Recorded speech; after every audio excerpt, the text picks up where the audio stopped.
evening, everybody. This is the Circle of GMs. I was hoping for 4 people tonight, but Mr. Robert Shaw has unfortunately not able to join us tonight. Just what we're going to be talking about tonight is... sorry, let's start this again. I am Craig Black. I am a longtime GM. I run a number of games in Nanaimo. I'm joined tonight by Chris Street. Hello. Who is also a GM. Yes. Short time GM. Sorry. Only have about 7 or so months of experience. Currently running Star Wars D20. And has lots and lots of fun with lightsabers. Okay. And tonight we're joined by a new face, David Brewster, who is also a GM. I am a GM. I feel like we're at an anonymous meeting of some sort. I am running a hack of the Conan 2D20. I've ported it into sort of an old school Dungeons and Dragons Labyrinth Lord type thing right now. Last thing I ran was a Blades in the Dark hack, so obviously I don't often like rule sets that haven't been modified. I've been GMing for, like more than 20 years. So, yeah, there's been droughts, as often happens, but there you go. Cool. Awesome. Now, David, you weren't with us last session, so why don't we get a little bit more of a deeper introduction? How old were you when you first played? Grade 9, so like 16, 17, I think. Possibly before that. Well, hold on. You were 16 in grade 9? 15? Is that you're 18 and 12, 16, 15, no, like 14? Yeah, it's been a long time. Okay. What was the first thing you played? And were you the GM on your first game, or were you a player? So the very first game I ever played was a total abomination. Actually, I didn't even play it. It was like we made characters, and it's like, well, you GM, and then I'll GM, and it was like, okay, and it basically, it was TMNT. It was the old Palladium system where you're basically invulnerable because you have so many hit points. And I think it sort of played out like a cartoon, you know, like it was on rails. And then the other guy GM'd, and I was like, just like, oh my God, like I'm walking down a street and I can do stuff. Like it was quite a revelation.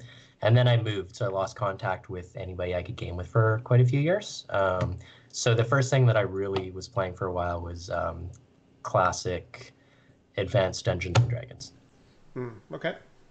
So there are 3 categories into which most GMs fall: the narrativist, the simulationist, and then the gamist. Have you heard of those 3 definitions before? Not formally, but I think they're pretty obvious what they are. Okay. Yeah. So what are you? Narrativist. Narrativist. Definitely. Strongly? Do you have anything else in your bag that you like to, or is that it? I like things to make sense, so I suppose there's some. I really don't want to say simulationist because, like, I remember reading GURPS and it going into a big long talk about the damage capacity of ice walls that like superpowered mutants can put up, and I was like, you've lost me here. I'm done. Like, yeah. Keep the story moving. Simulation's too crunchy. So, okay, so we originally had an order. First thing we were going to talk about was player homework, but that was actually one of Rob's, and I'm hopeful that Rob will actually be able to join us tonight. So what we're going to do is we're actually going to change the order a little bit. We're actually going to start with one of the things that Chris brought up, which was... actually, Chris, why don't you just introduce the topic? So basically my question or qualm, whatever you want to call it, was how do you guys sort of weed out people in a session 0 who aren't going to be able to fit with your campaign? I know that most like players and game masters, they're like the game is about the players and their story and yada yada yada, but ultimately you're the game master and you're the one who's telling the story, and you want to run something that you enjoy running. So let's say you want to run a Dungeons and Dragons style game, but everybody wants to play in space or whatever. That's a little bit more challenging to run. So how would you guys go about weeding out certain players? Do you have like questionnaires, sort of stuff like that? Hmm. So, question for you. First off, has this actually happened to you, where you kind of got into a situation and you thought, I think your idea of what we're playing is different than what I'm actually wanted to play? Has that occurred to? Has that happened to you yet? I've had a few specific players that didn't mesh well with the group.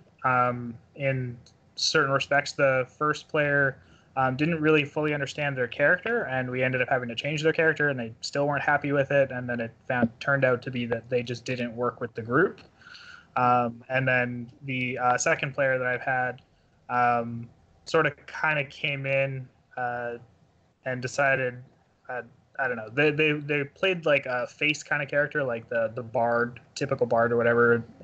Let's go talk to people, and they're like, I'm a noble, noble, or whatever. And I'm like, okay, I get that, and it's hilarious that you want to be doing this stuff, but the rest of the table doesn't seem to be liking it very much, and it's holding up the story elements. So like, I wasn't really quite sure how to deal with some of those situations, and he didn't come to a lot of sessions, and he was kind of flaky.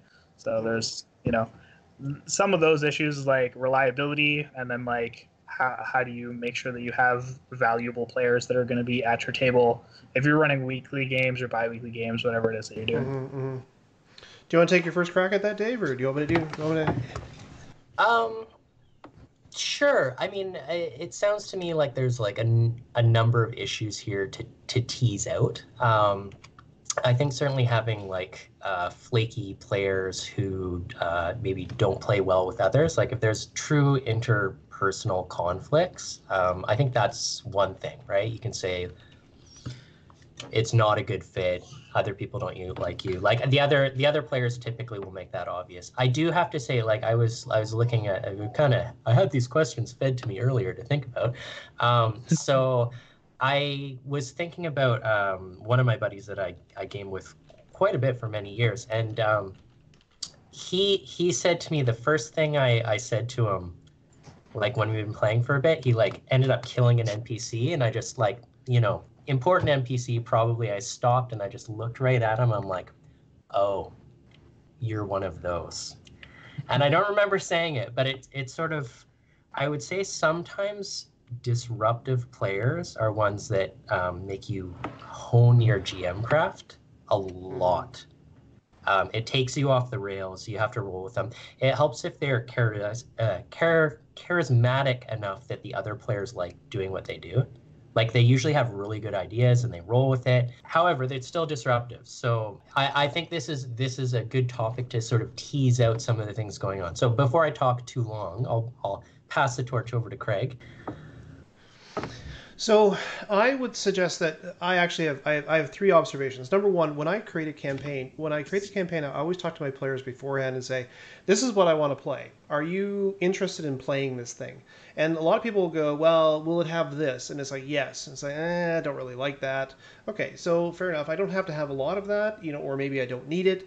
These are the kind of stories that I want to tell, and I can tell them without those elements. If they still say no, the reason I do that is because the next thing is the social contract of the actual game itself. So, for example, I've just started a Call of Cthulhu game, as David well knows, and what happens is before we began the game, I told them, listen, this is a horror game. There's going to be some creepy things that happen in this, and this isn't about killing the monsters and taking their stuff. This is really about this is more about us actually sort of investigating the mysteries of the world and being frightened by it and being upset about these things, right? Are you cool with that? And everybody who's playing said, yes, that's awesome. Let's do that. But then you get to the next stage, which is, unfortunately, I think a lot of people, they say that because they're very interested in playing. A lot of people, they're gamers, they want a game, and they think, I can get by. Yeah, I could do that, sure, because I really want to sit down at a table and actually play because they don't get that much opportunity. And I think that's where you have to go back to the contract. You have to actually specify what that contract is and say, listen, when we first did this, we talked about this game being about these things. And now you're killing people or doing this or doing that. And that's not within this genre. And I think that's going to present a challenge to me. So are you still happy with what we're playing or not? right? And if you're not, well, there will be other games. I think sometimes, I think a lot of GMs actually have a challenge actually saying to a player, no, I don't want you at my table anymore. And I think you have to get past that. So, right, Dave? Yeah, I certainly haven't had to say it. I've also had the curse slash luxury of like most of the years I've been gaming, they've kind of been like ad hoc sessions. So people drop in, people drop out, and if there's an idiot at the table, often their invite goes missing, right? Or they're not hanging out with us anyways. So Mm-hmm. that's an advantage. I know there's also something to be said for organizing one-shot adventures with people you don't know, and then you can Mm-hmm. sort of cherry pick the people you enjoyed having at the table and be Mm-hmm. like, you I don't like, you I don't like, you're a winner, you're fine, you're a winner. And so you just sort of re-offer that invite to those people that you've done a one-shot with. Yeah, that might be a really good idea, Chris. To if you have something in mind, maybe design like a three-part adventure, run it, and see who really likes doing it. I will take that down as a note. One of my Because buddies, like when he moves to new places, he visits a bunch of gaming groups. Like he's like, oh, I want a game, I want a game, I go, and then he poaches the best people to form his game group. He's yeah, pretty bloody minded about it. but that's just it, right? Like you're here to have a good time, right? And so to me, people that challenge me aren't really the people that I have a challenge with. People who are abusive to other people at the table, or people who who deliberately go out of the way to derail the game because they want something different to happen, those are the people that I have a real challenge with. If you have four people sitting at a table and four people are enjoying the story that they're all creating, or three people are enjoying the story they're all creating together, and one of them is like, man, wish there were more guns in this game.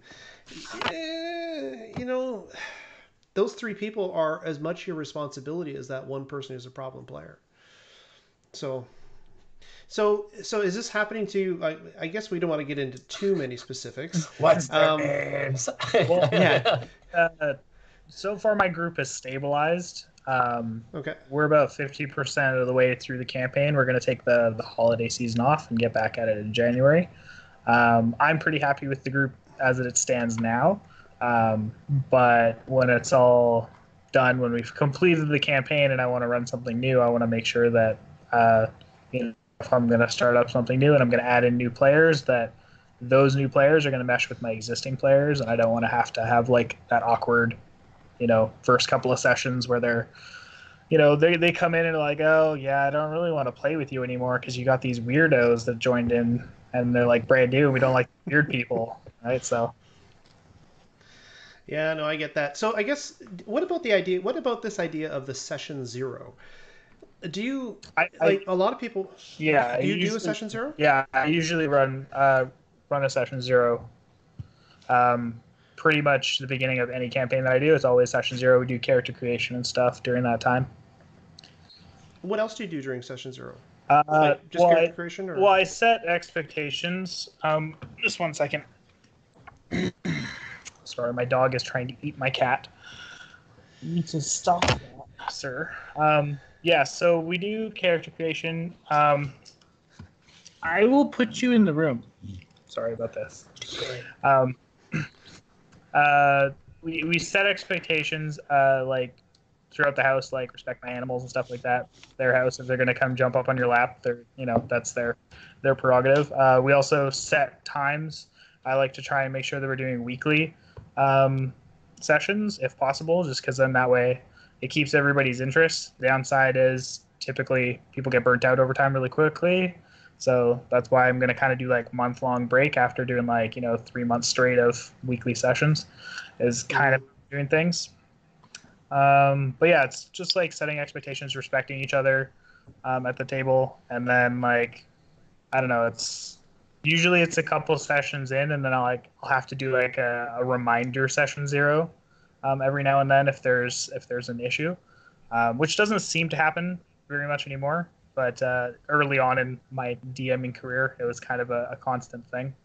How about you, David? Do you do a session zero for your campaigns, or do you just jump right in? I usually try to jump in pretty fast. It depends if we're firing off a brand new campaign, like people need to make characters, especially if it's a system I'm not super familiar with. It's usually just easiest to run everybody through. I have to say, having gone through a number of session zeros, I personally don't like making a character under the gun of like a single session. Because it's like, okay, next step. And I'm like, decisions. Because it's like, I struggle a bit with what character I want to play and what their motivations are going to be. Because I want to be able to have that character inform me what they do rather than me play, the typical character I play. So, yeah, I've done a lot of session zeros as a player. I've done some as a GM, but I can definitely appreciate players who don't necessarily want to make their characters under the gun like that. I think it's really... Oh, sorry, Greg. No, go ahead. I was just going to say, I think it's incredibly valuable to have kind of like a code of conduct that you can go back to and be like, hey, this is the official kind of what we agreed to. So I think I don't have that because it hasn't really come up as a problem typically. But I think it's an incredibly valuable tool to have and to use. So good on you. See, to me, I like the idea of a session zero because one of the things I really like doing when I create a game is I like tying the characters together before the game actually begins. So sort of harkening back to like a campaign that I've recently started, after all the players told me what they wanted to play, and we created character. I have to admit, we created characters individually.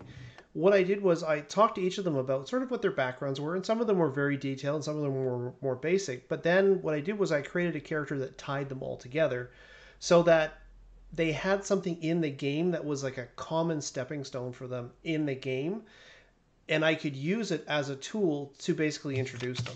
And I think if you just sort of drop it into the fire, I think sometimes that sorting out of people, like, why do we like each other? Why am I not just killing this guy?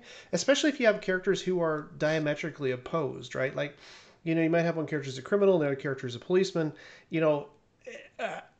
Obviously there's got to be some narrative reason why these guys are together. Great. But trying to have them figure it out during the game, I think it can be quite, what's the word I'm after here? Catastrophic. I played in a game once, and again, I haven't played a lot in my life, but I played in a game once, and it was a Wild West game. And in that Wild West game, there were 5 characters. And one of the characters was a bounty hunter. One of the characters was a criminal, which may or may not have been me. One of the characters was a witch doctor, and one of the characters was a priest. Right? And so it's like, okay, so you're here and you're doing this. It's like, together? it's yeah, you've all been invited to this party. Okay. I know I'm wanted and he's a bounty hunter. Is that going to be a problem? It's like, well, what's the bounty on you? It's like, well, And so I think what happened was that our session 1 became a bit unfocused just because we didn't understand why we should be together, right? Or especially if you have role players. Like, I think that kind of leads nicely into our next question, which is how do we encourage role playing? But I think the challenge I had was, as a role player, if I'm a criminal, I'm going to look out for bounty hunters. I'm not going to trust them because I'm going to think to myself, he's probably going to want my bounty. And in the meantime, as a bounty hunter, I'm like, he's worth money. That's pretty good, right? And so I think without that session 0, I think session 1 can sometimes naturally become that. I don't know, just a thought. Mm-hmm. But I guess so. Back though to, have you, like David, like in your experience, have you ever sat down at the first session and thought to yourself, what a great group, except for that guy? Have you ever done that? Well, yes. Yeah. I mean, I've joined established groups before and been like, most of these guys I quite like, but like that guy drives me nuts. And apparently he doesn't drive other people nuts at the table, but like some people just totally rub your fur the wrong way, and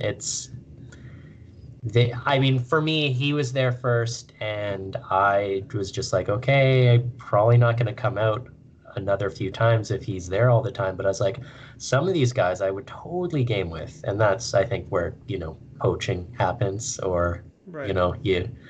but yeah, no, absolutely. Like, I also think that degree of like getting your back up is probably going to be pretty obvious when you start talking to someone.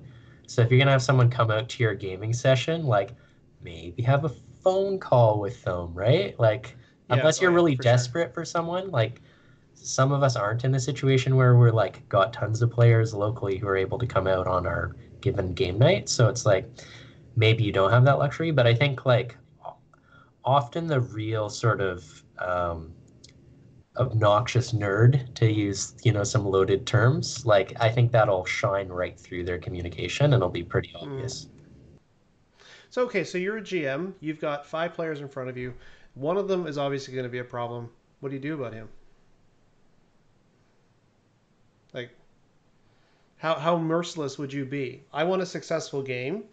You sitting at the table will probably make that a challenge. Therefore, David does what? What do you do? Well, yeah, I mean I know what the answer you're hunting for here, Craig, is, but I can't say that I've actually kicked people out of a game, but um I think I have asked other players before, like, how do you feel about the new player? Like, very Mm-hmm. much like solicit, like, what's the fit of this guy? If it's pretty rare for people to drive me nuts. If he's that disruptive to the gaming group, I think if there's a number of people who are like, yeah, no, I would feel much more comfortable being like, listen, I'm going to give you a warning. You're being kind of disruptive to the group. Like, this is the type of stuff you're doing that isn't kind of working out. Do you think you could like change that? Is that going to work for you? And just, give them a warning, maybe give them a second warning, and then boot as necessary, right? Mm-hmm. Um, I think personally, I wouldn't necessarily do it just because I was having a problem with someone. I usually look at it as a challenge. Like, what do I need to feed this player to make sure they're having fun and everyone else is having fun? But I'm very accommodating. So okay, but getting back to the player types, right? There are certain characters or certain players that you're going to have at the table who are very much story driven, who want to know what happens next in the story. And then you're going to have certain players who are very much okay, when's the next combat? When do we fight something? When do we kill something, right?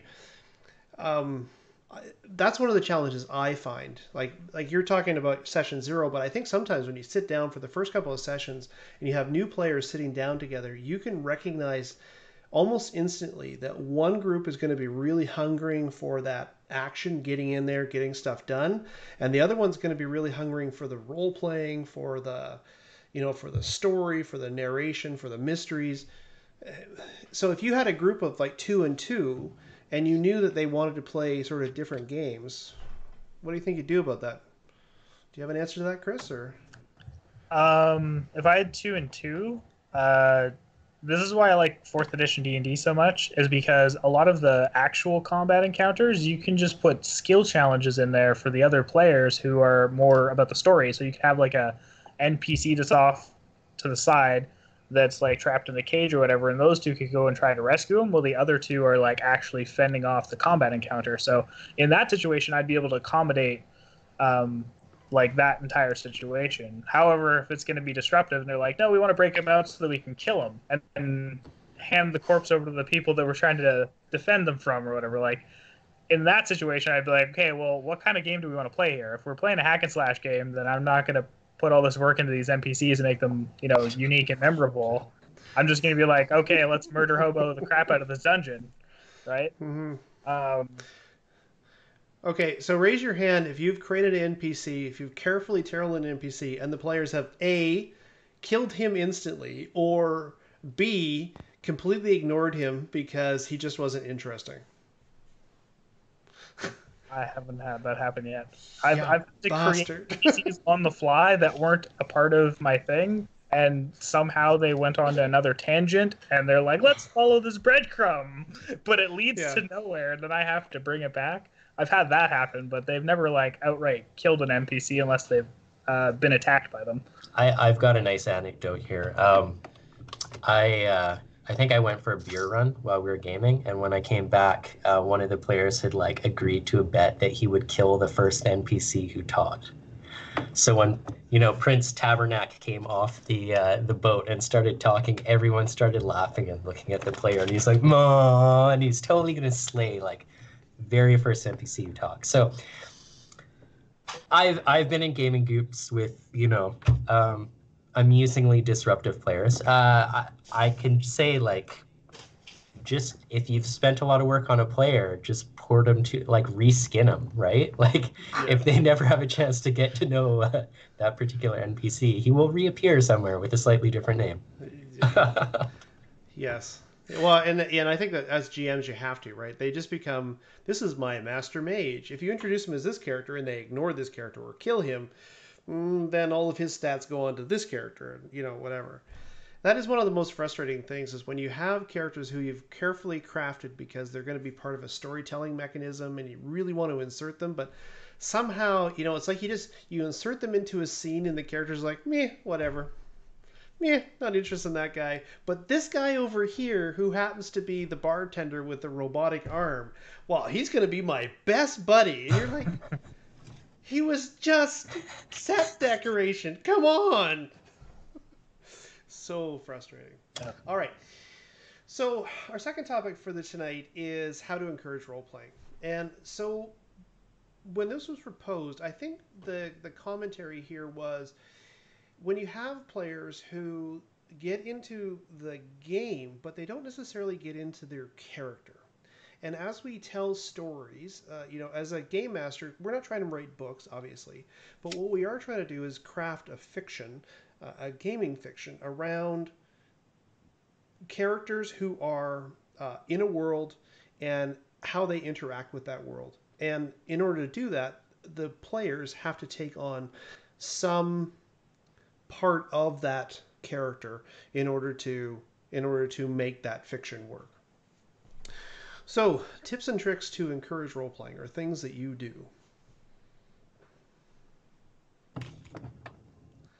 Awkward silence. Wants me to start off. Okay. Well, usually what I do for encouraging role play is setting up like a unique thing for a specific character. Like one of the players or whatever, and like this, oh, you're playing a Jedi character, I'm going to have a Jedi specific kind of mission or a Jedi specific item that you can kind of like use as like a quest and a hook type of thing. And it allows them to think like, what would I, if I was an actual Jedi, do in that situation, right? So I give them that. I do have one player in one of my games. He's kind of shy, kind of awkward, doesn't really know how to go about role playing. So I kind of thrust him into a role playing situation by,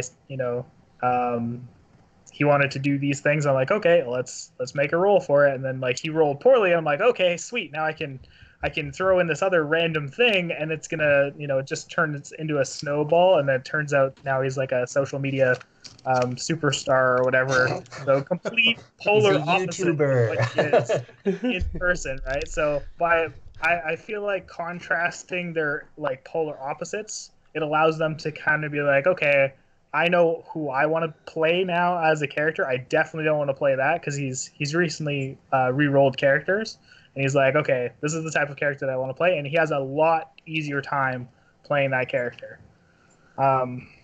So that's for me. It kind of that's how I do it. Is like I kind of give them. I just set them up for their success in whatever it might be. So. David? Yeah, no, I also I've used that trick that Chris mentions. I often try and grab things from their background. I insist that players have like some sort of minimal background where I can usually sort of introduce a villain or a story hook or something. It's like, oh, like you have to send repatriation payments to your family or something's going to happen, or like, oh, you say your half brother is out to get you. It's like, well, that's a great thing to have like rumors chase you around. Um, Earth Dawn had this really great mechanic around magic items getting more powerful as you like learned about them and like kind of rehash their history. So I haven't actually had a chance to play Earth Dawn because it's a really crunchy system. I just read it again recently. I was like, good God, I don't think I ever want to run this. But I really like that idea that magic items become more powerful by the wielder doing stuff. So I usually like give those types of items to players, and that will force them to like pursue story arcs and sort of like end up having to do some role playing there.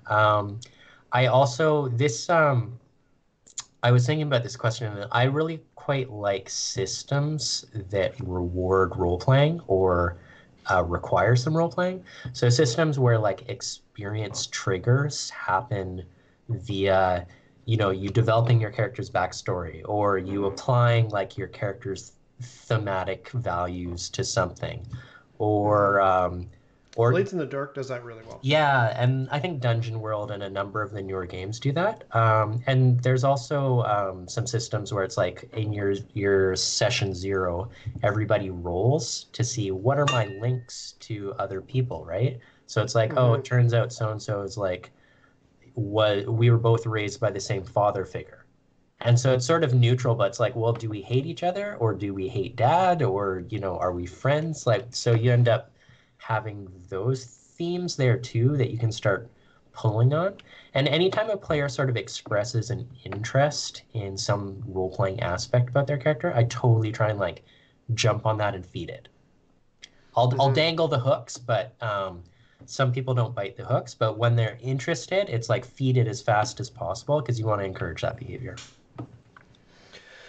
So for me, what I like is I like giving the characters any opportunity to fill out details about their character. So, for example, I'm running a long time Traveler game. And one of the things I did in my Traveler game was way back in the day, I said, how's your cabin decorated? Like, what does it look like? Is it fastidious? Is it messy? Is there clothes everywhere? Is it colorful? Is it gray? Is it whatever? And I had them write it down and then read it rather than sort of, say it out loud, which produced some really interesting things. Sometime later, they robbed a crime lord, and the crime lord had a huge art collection. And so I said, I said, okay, so each of you grabs one piece of art to decorate your cabin. Describe to me what your art is. And it was just so fascinating for them to, to be able to fill in those details. For me, I think I actually have a lot of challenge with players who don't have character in their characters, like where they are a bundle of statistics and combat capabilities without actually being a character with true motivations. A long time ago, there was, well, not a long time ago, there's actually a comic called Mouse Guard, and the theme behind, or not the theme, the model behind Mouse Guard is it's not that you fight, it's what you fight for, right? And to me, I've always thought, if you have that one, if you can, in your campaign, if you can drag out that one combat where the guy who you're actually fighting is somebody who the players absolutely hate and have been hunting forever, and when they get into that fight, they're prepared to sacrifice their lives so this guy does not leave the battlefield, that's way more exciting to me than 10 battles with nameless orcs who happen to attack them on the road, right? And so to me, it's always about trying to find motivation in characters. And I think that's probably the number one challenge I have as a GM is helping characters find that motivation, that to actually become real characters, to actually become somebody who could theoretically appear in a book, right? One of the comment that I have about that is there's also I think you can really tell a great character when one of two things happens. One, you can describe an event that happened in the game without using any names, but you know exactly what character it was. It's like, yeah, and then the ship was driven into this underground tunnel at full speed, and the missiles coming, and there was much loud music playing, and it's like, oh, I know who that was, right? That's the first thing.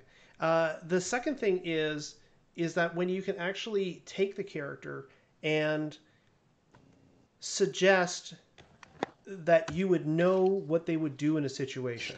If this situation happens, as a GM, I know what this character is going to do. Not the player, but the character.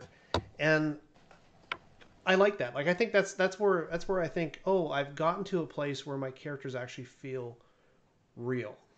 Like and I don't know. I have to admit, I don't know that GMing something that doesn't have that is actually worthwhile to me. Like I don't know that I could GM without that. You know. Mm-hmm. It's yeah, I remember playing with one guy, and it was like, you have to ask him all the time, what are you doing? And I mean, this kind of hails to the other question about like players not knowing the system after an incredible amount of time. It was like that was happening, and trying to offer up opportunities for him to develop that you just wouldn't bite on. And I was like, I think this guy just really likes being present to watch the game and likes to roll dice to shoot things. Like that is his jam. And it's like, it's kind of alien to me, but I watch people play video games online sometimes. So like, there's a certain element of I can kind of get there, but yeah, is it like there's not a lot of overhead for those players, but is there a disadvantage for them being at the table? Not super rewarding story-wise, but I don't know. Like again, it's one of those warm body questions, right? Like if you really need the players, then maybe there's value there because the orcs won't slaughter the two of you when there's like the third player there to soak up hits. I don't know, but do either of you struggle to find players for your games? Initially, I ended up having like an abundance of players, and the main issue was scheduling. I would set a time or a date or whatever, and then my rule was as long as I had 4 people who said yes that they were going to show up, I would run the session. Because typically I'd have anywhere from 7 to 9 people in like group. So sometimes I'd actually have like 9 people at my table. I'm like, well, this is going to be fun. Let's speed up some combat and we'll blast through some of the story stuff. But usually the sessions would be fun. It's definitely much harder for me to manage. But when I had the smaller groups, it was. I also found it was a little bit hard to manage too if I got like kind of a hodgepodge of characters that wouldn't really make sense for the particular material I had planned. So then I had to pretty much throw all that stuff out and then wing everything else afterwards. And I was like, okay, well, this is also just as stressful. So like, finding the proper balance as the game master is really, really challenging. How about yourself, Dave? Do you have trouble finding players? Yeah, when I first moved to Nanaimo, I did for a while. Like, it definitely took me a while to get plugged in and find some players to regularly play with. In Vancouver, at times, it was also a challenge. I feel like, well, man, people were really busy in Vancouver, so, like, the scheduling was a nightmare. And then I think there's kind of that trope of, like, like, there's a lot of weird nerds out there that you don't necessarily want to be at a game table with, right? So you want to be kind of selective. And I think probably everybody who's looking to join groups or play in groups or GM groups is sort of like, what am I getting myself into? So that makes things a bit more challenging too, right? I don't have trouble finding people who are interested in playing. What I have trouble with is people who are prepared to sort of Um, like I've had a number of people who've created characters, were ready to start the game, and then Disappeared. it's like, hey, are we? Oh yeah, actually, I'm not that interested. It's like, okay, you could have just said that. I'm okay with that, right? Like, lots of people want to play. If you're not interested, don't waste my time. There But was a GM locally where that sort of happened. He's like, I'm going to do this, I'm going to do this. And a number of us were like, oh, yeah, sounds good, really good. We even met up in session 0 and made characters and just like disappeared, right? It was like, oh. yeah, exactly. Um, yeah, so I guess okay. So let's bring this back to role playing here. Um, I guess so, Chris. If you like, for you, how important is role playing in the game? Um, in the campaign that I'm running now, since it's kind of railroady, but like for me, the role play aspect actually broadens it more. Like I kind of feel like we have the story; it's pretty linear, but if they want to go off and explore stuff, I always let that happen, and we somehow manage to kind of wrangle back towards where it's going to end up. And everybody seems to enjoy that. They get to experience like what their character would do. I've had a couple of players now who I've accidentally killed off in some situations. They've had to reroll characters, but those players they come in with a character idea, good character concept. They role play their character well, and then their character dies. They have a new character, and all of a sudden, their entire demeanor and the way that they use their character is completely shifted. And I'm like, oh, this is interesting.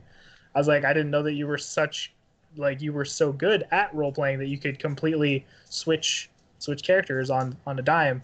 And I was like, this is an interesting new fit to the group because now it's affecting everybody else in the group, and they're like, oh, we have this new person. They're like, they were behaving like that before, but then since their character died, we have a new behavior, and we have to kind of the group has to amalgamate to that, so it increases their level of role play because they're like, I don't know if I can trust this new member.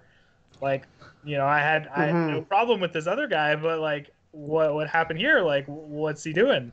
So it increases like the intrigue. I've used the deck of many things a couple of times with them, so they have some secret enemies that are going to be after them, and there's some members in the group who I've messaged. And I'm like, your character secretly wants to kill this character because of this reason. So I've kind of The stirred the deck pot of a little many bit. campaign endings. Yes, Well, exactly. they've drawn from the deck of 54 cards twice now, and they've pulled all the cards out of them. So lots of fun times. Yeah. How about you, Dave? How important is players role playing their characters to you? I take great enjoyment out of role playing happening at a table. I think when we've had a really good session, it's not because there was an epic combat, it's because there was like some compelling story developments. And, Mm-hmm. players maybe did subpar actions, or like, there was a betrayal of one character by the other, or some, stuff like that happened. Like, that's what I Mm-hmm. live for GMing and role playing. Like, Yeah. I know some people are like, oh yeah, this amazing like combat encounter that went on for the whole session and we'll finish it next week. And like, it makes my soul die inside. Like, I try and throw in a combat encounter like every game session every couple hours, because I'm like, well, that's like red meat, right? You gotta throw Yep. some in there. But like, I am not upset when we go through a whole game session with no combat. If like, Mm-hmm. often players will make it happen. But yeah, so like, I live for the role playing, but I also appreciate that there's many people at the table and they like different things. So I try and like hit all the bases, and but that's what I'm there for. Yeah, and I have to admit I'm on that page too. What I love is in a campaign when one of two things happens. First off, where you have a conflict that a character has with either another PC or an NPC that is entirely generated by their history and the character. Not because it's economically the best thing to do, but because these characters literally don't like one another, right? And at that point you're like, "Oh, hey, I've I've created something, right? I've created a world defined enough that these people are actually finding their own conflicts in it. The second one I like is where the characters start self-generating adventures, right? It's like, oh yeah, okay, so this guy died and he left a will, and I really want to, deliver this to his mom or something like that, right? Because that was in his will, and he was such a big part of our team, and that that piece when they do that, when they self-generate those adventures, I think at that point you're like, oh well, the world is actually kind of, it's almost like it has like this critical mass to keep going. I have to now, I don't have to feed it like bundles of logs. I can throw in a little kindling every so often just get to keep the heat up, but now the campaign's actually rolling on its own. When the characters really begin hating the bad guy and they want to complete the campaign, they want to defeat the bad guy, they want to show him up, or when the characters have rivals for love interests, that's perfect, right? um, yeah, but to actually bring that out, I don't know. I think there are some players where it's just not in their DNA to actually generate that. And I have trouble with that. And because I'm like, to me, you can play a computer game for just the simulations, for the mechanics, right? If you just want to, kill monsters, there's lots of computer games that allow you to just kill monsters. So why are you sitting at a table with people doing that? Why, like, you're here to tell a story, right? That's my belief. That's not everybody's belief. If that's your belief, then, great. But I think the only reason why they sit down at the table is because they haven't come up with a video game that's advanced enough to do what the imagination can do, and that's the thing, right? Is they, if they wanted to sit in front of a table and just like kill bad guys or whatever, like they could. It's just they don't have the mechanics. Nobody's like hard coded the mechanics of the particular system they're doing, but. I don't know. mm-hmm. Imagination is powerful.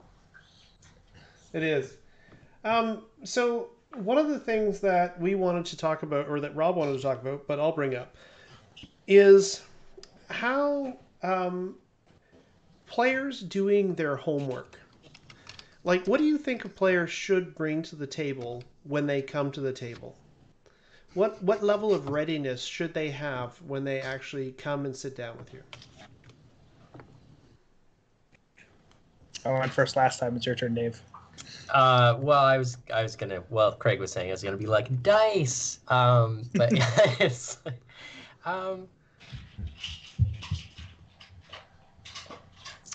yeah.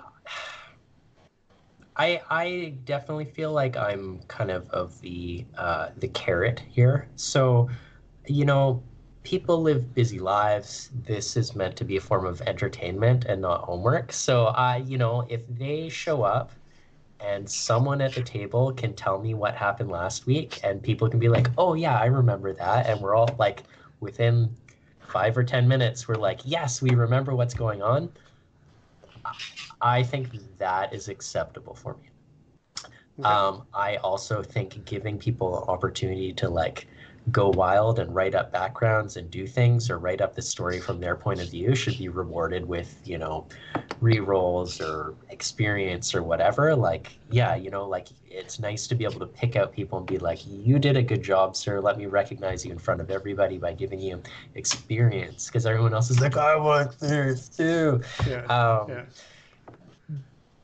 I think my understanding is one of the things that came out, or like that sort of led to this question, was like those people who just don't know the system at all after a long period of time. As a narrativist and someone who hates really crunchy systems, I prefer more simple systems, and like that saying that, play the game, not the rules. Like, I'm okay if someone doesn't know the mechanics and it's like, I would like to do X, and you're like, okay, here's what you need to roll. It does get sort of tired after 2 years when it's like, what dice do I roll again? You're just like, oh, really? But yeah, no, I mean, I would rather have a player at the table who's able to role play and is just miserable at knowing the mechanics than the other way around. Mm-hmm. For me, I think I'm forgiving for the first 10 sessions of a game for being new to a system, etc. But what occurs is, especially with more complex systems, of course, the more complex it is, the more important is that you know the rules. Because you might have a character with certain, feats or talents or edges or whatever you want to call them. I can't possibly track all of those for you, right? And where I think it becomes a little bit tiresome for me is when you have a player who's like, yeah, okay, I'm going to roll with my bow. Okay, oh, yeah, I got a success. And okay, this is how much damage I do. Oh, wait. On my shot, I forgot I have accurate. Can I go back and re-roll that die? And you're like, no. Okay, you had a chance to know the rule. That was back. Now it's not your turn anymore. It's somebody else's turn. So, right? And not knowing that rule and having to go back and backtrack and all of those kind of things, when you're first learning the system, sure. But after a certain number of sessions, I'm just like, nah, I'm sorry. Like, if you want to play in the game, part of the social contract is you have to know something, right? I can't know your character, and especially when you have a group of 4 or 5 players and the system is crunchy and they all have different abilities. Like, how do you remember all of those? I can't, right? A lot of times too, when I have a player in, I'll actually ask them, like they say, can I use this in this situation? It's like, okay, well, read me what the skill says, and then we'll talk about whether or not you can do it, because I don't know. What I need to know is how to GM the game and how my GM characters work. You need to know how your rules work for your stuff, and if you don't, I can't help you, right? I can adjudicate, but I can't remember it for you. How about you, Chris? I pretty much agree with everything that you guys are saying. Like having your kit, knowing what it is and how to do it, that's kind of like the player's responsibility. For me personally, like anytime I start a new game, if the players don't have the source material, like the books or whatever, I will just send them PDFs and I'm like, give it a browse, see what you like, look through it. You need to read this and encourage them to purchase those PDFs. Yes, I if do they are do going to that. continue using them. Delete it once you're done, because I was this like, is my if copy. you guys have played a couple sessions and you think it's a great idea, buy the book, because I don't want to see you like this every session. Yeah. Right? Yeah. So for me, it's like this is the information that you need. I have a bunch of other information that I need. I'm not going to read this. It's your job to read this. You don't need to read everything. Just read the stuff that pertains to the character that you want to create and what you want to use. So for 4th edition D&D, one of the things that I do is I have a character builder software on my computer. So if they just supply me with the information that they want, I can just enter all that information in, and it'll print out the character sheet and little cards that have all their abilities on them.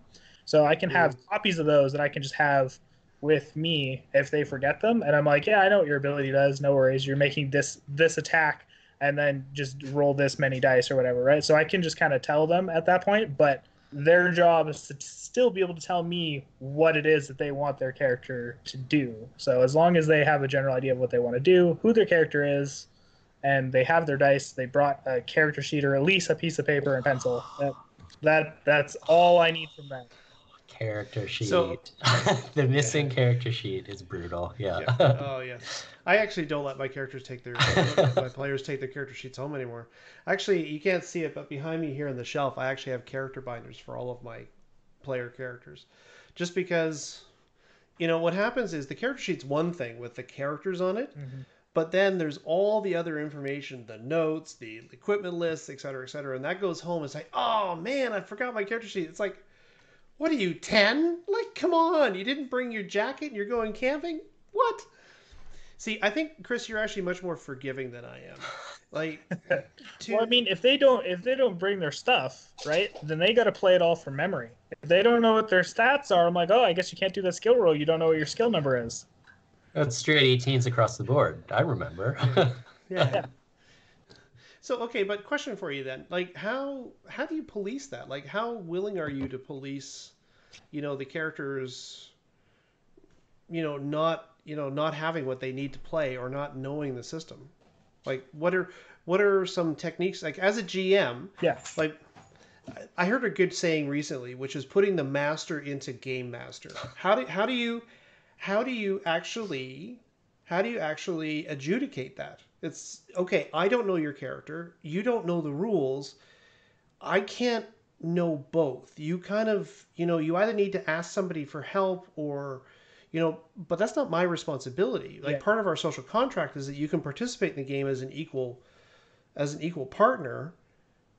You know, I think as a GM, you're already doing a lot, right? You're creating the world, you're creating the challenges, you're adjudicating an entire world of NPCs, you're doing all the descriptions. The players there's one thing, you had one job, right? Well, I guess I've been really lucky with my current group, and I really like my current group. They're solid. They're very helpful to the other players, so I don't have to do a lot of that stuff. Like I have two solid players. They've been playing like D&D tabletop games for like ever. So you hand them a book, they're going to read that thing cover to cover. They're going to know what every other character at the table knows how to do, probably better than they even know their own character, because they're like, I want to make sure that they're not screwing up and screwing us over in combat or whatever, right? So, like they're great, and they take a lot of that load off of me. But like if a player completely forgets their character sheet, I'm like, okay, well, here's a blank sheet, roll up a new one, or you know, write down as much as you can remember, and that's what you're going to play with for today's session. Bring your character sheet next week, or we're going to have the same issue, and you're going to get another blank piece of paper, and you're going to write stuff down on it. That's pretty much how I do it, and I have no problem with them kind of, I guess, like sulking in the corner or whatever. I'm still going to call on them and bring them into the game, because I know their basic character concept. I'm like, what would your character do? Right now, you're invisible and you're infiltrating a prison, and you're the only one in the party that's there. So if you decloak, people are going to see you. What is your character going to do, right? So like it's a pretty simple, straightforward, linear thing for them, but they have so many different tangents that they're in their mind that they want to make sure that they're doing the most optimal thing so they don't lose their character, even though their character isn't actually there because they forgot their character sheet, right? So yeah. I don't know. That's kind of how I do it. Yeah, I've for a lot of years now, I've taken the tack that Craig has taken. I'll hold all the sheets, and my rationale is that if I've forgotten something, we're all screwed, right? Like I'll have to go back and get it. Yeah. Generally speaking, I don't forget it. I remember like the notable time I did forget the character sheets when I was 45 minutes from when we were playing. And I actually went back and got them and came back because we were doing like one of those mid-afternoon till late sessions, and it was such a pain in the ass. I have successfully not forgotten everybody's character sheet since then. But yeah, like one player forgetting their character sheets, it's disruptive. So yeah, I think it's better for the GM to hold them. And then, you don't really want to get into the weeds too far on it, but if you have players who might be a little bit creative around, their character sheet, it sort of heads that off fairly well too. Sometimes players will be like, can I have my character sheet to rewrite it or whatever? I'm like, oh yeah, fine. Like, but. Yeah, I guess that's one of those things, right? I think once it happens once or twice, you get really tired of the disruption that it causes. Right. And not only that, but while you're working with this player to get their character sort of up to a place where they can play it, all the other players are kind of being neglected. Exactly. Yeah. Right. Oh, no. So I don't think it's fair to them. I leave them off in the corner. They're rolling up their new character. I'm like, the rest of us are going to play and you're going to watch. And that, that's what happens. Yeah, yeah. Somebody else gets the ice cream. You don't get no ice cream until you're in the game. Craig, I mean, you did say one thing and you're like, you have one job, like, for the players. And I would argue there's probably two jobs, right? There's the role-playing aspect and there's the knowing the game mechanics aspect. And again, I said, I'd rather have someone who can role-play than know the rules. And like, if this is really honestly a challenge with, like, players knowing how to run their characters, they have the wrong feats, right? Mm-hmm. or they're playing the wrong class that's got too many options, or you have an overly complicated system, right? Like Yeah. the solution in my mind is pretty easy. It's like, let's get rid of that feat you never remember, right? Let's give you a Mm-hmm. nice, easy +2 to like diplomacy, which is hard to forget, rather than like multi-shot, like I roll extra dice with all these like ascending and descending benefits. Yeah. Yeah, I don't. I agree with that. Use something that you can remember that's easy to use. Um, there are a lot of really complicated systems though that where I understand why players just never get it. Um, Most of the systems I use are actually relatively straightforward. Like my Traveler game, I think there's 16 skills in the Traveler game, and that covers everything, right? Like that's pretty much everything from shooting to healing and stealth and intrusion and piloting starships, and that's plenty, right? But at the same time, I'm playing a Call of Cthulhu game, and the Call of Cthulhu game, there's what 40 It's a skills, lot. 50 Yeah. skills, and like the perception is broken out into listening and spotting hidden, You can tell it right? was written in the 70s, right?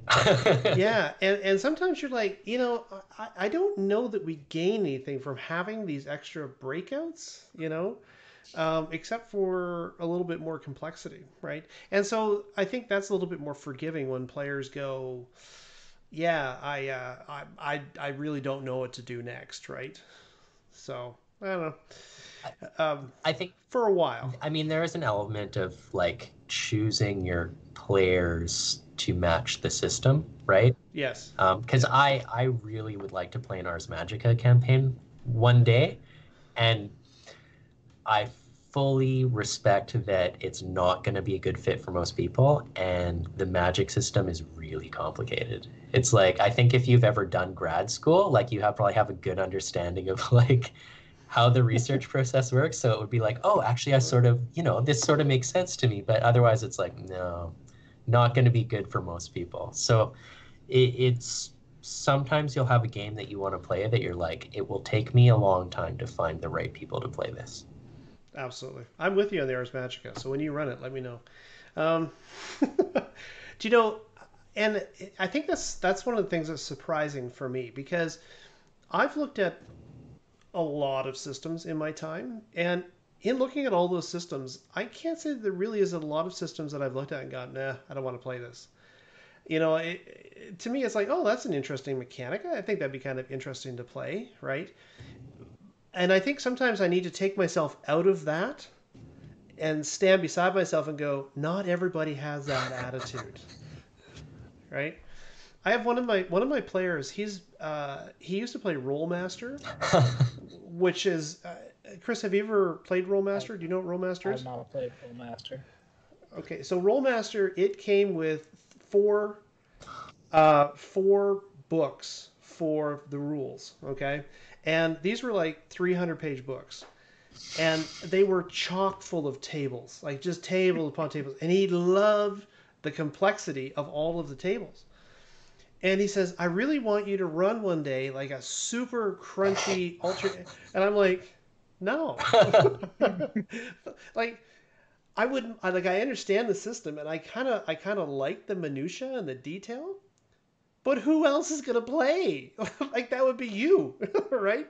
I don't think I could find another or another player to actually play that with you. So, Well, There's yeah. And I definitely think some systems that are, oh, oh, sorry. I think the more complicated the system, the more masterful the game master needs to be at modifying it so that it's simple for the players to understand. yeah. But like, like instead of having like a table that you would roll on to like tell somebody how their arm got chopped off or whatever, right? Like, you would just need to like know what's the best way to do that and then narrate it, right? So and then Yeah. not repeat the same thing in the same session, like, oh yes, you've continually chopped off the guy's arm the exact same way every time you've targeted his arm, right? So arguably those tables are the best part of Rollmaster. Is the critical hit Yes. tables are amazing. You would not skimp on the critical hit tables, but like, yeah, totally. Like remove we'll probably complexity. steal them. I'm gonna write that down so I can steal them. Yeah. So, like, and what the thing about it is, when they were written with such a sense of humor, right? Like, I think there was one from the Piercing Criticals, which was Arrow enters one ear, goes out other ear, hearing permanently impaired. And you're like, oh, and you're dead. Yeah, I Right? think it's like you dance on the end of it, like if it's a Yeah. lance. Like Yeah. the Middle Earth role playing I think has a very simplified version of Rollmaster. So I remember that was my first exposure to amazing critical hit tables. I Yeah. borrowed it from the library. I was like, oh my God. Wait, what? I'm sorry. Merp. There's a role playing book in the There library? was in Vancouver. They often went missing. Like, it's like I'm not returning this. I'll return it when the campaign is Yeah, over. right? Yeah. Cool. Well, guys, we're just over an hour, which is about how long we like to go. Anything else you'd like to talk about before we log off, or Do we have any other highlights from gaming this in the last month or so that you've? Yeah, let's do that. Let's give me a highlight from your game in the last month in under 2 minutes. under 2 minutes? One of my alien player characters decided that they wanted to take some thermo detonator bombs, slide them underneath a bar chair towards a bounty hunter that he was attempting to interrogate, and failed to interrogate to get information. So he's going to blow him up. The bounty hunter teleported away, and he blew up the entire bar, killing 124 stormtroopers and 50 of the local Nazarin slaves that are within the bar. Immediately at that point, the rest of the player characters converged on him because he became dark and they needed to kill him off because they don't like dark side characters. He decided to teleport away to Alderaan, and there all of his little minions decided to turn on him and rip him to shreds, tearing out his guts. And it was quite funny because earlier in the campaign, he had drawn a card from the deck of many things, where I had to give him a prophecy and tell him that something was true and something was false. It turned out that I made both things true, and it was a double twist. It was quite fun. Awesome. Dave? Yeah, so some sickness has laid my campaign low for a little bit. But our last session, the players had sort of followed clues to like where this big arcane ritual is about to go off, and there's also some evil omens about it, and they ended up convincing themselves to go into this other house, which is actually an estate run by like a magistrate that one of the players totally has a beef with. So they're all like, ha ha ha, we're gonna kill the hell out of this guy. One of the players ended up like continually botching his roles, so he sort of like manifested outwardly as a demon, and the heroic city guard managed to kill him. One of the players grabbed the wrong magic item in this magistrate's place and was struck blind, and so had to like pray up and offer a service to this minor god idol that previously cursed him, and he's been carrying around for months trying to undo the curse. So he's like marked in one eye with like this weird magic symbol, and then the other eye he can now see out of. And the other guy ended up ganking the magistrate who was in a safe room, and a golem activated and basically chased him off the manor. And so he's running through town with like this, golem that looks like a law-giving statue chasing after him with like, the flail of judgment. And the ritual's still about to go off. So it's it's an utter shit show setup for the next game. Cool. My highlight this was some amazing role playing from my characters. They spend a lot of their time. This is a science fiction adventure. They spend a lot of their time adventuring in a place called Caprice, which is a world. And the idea behind this world is it's basically a world, and there's this one gigantic trench, which is the only place the atmosphere is actually dense enough to breathe. And so basically, it's like this trench city. And what's occurred over the past 6 or 7 months of role playing is that a computer virus has been released, and a lot of high tech worlds have suffered tremendously from it, and Caprice is one of those. So the general life support of Caprice failed. And of the 35 million people who lived on Caprice, about 35 million, there are about 34,990,000 have died, right? And so the characters have returned to this place um, looking for a friend actually, and all these people are dead everywhere. And one of the characters, he stopped and he said, you know, we adventured here for like a year and a half on Caprice. Like this was our home base. We did all these things, and now the guy who fixed our ship, the Ling's Noodle Shop, you know, the guy we bought guns from, the crime lord who we were indebted to, they're all just dead, right? And like he said, just think about that for a second, right? And it was actually kind of interesting to see this, you know, this game which it's role playing, and like there was actually this moment of somberness as sort of the depth of this tragedy actually took the table, and I thought, okay, that's kind of cool, right? You know, that the story is deep enough that the characters were actually interested in what was happening, or not interested, affected, Not joking moved. for a moment. Yeah, exactly. Like they were moved by it. So that was kind of fun. All right, Chris, you want to do our outro? Yeah, sure. Make sure to like and subscribe on YouTube. Check out all of our Twitch stuff, and all of our social medias, all that fun stuff. And from here at the GM Circle, thanks for watching. We'll see you guys again soon. That's Awesome. that's me. Awesome. Thanks for tuning in, guys. Have a good night.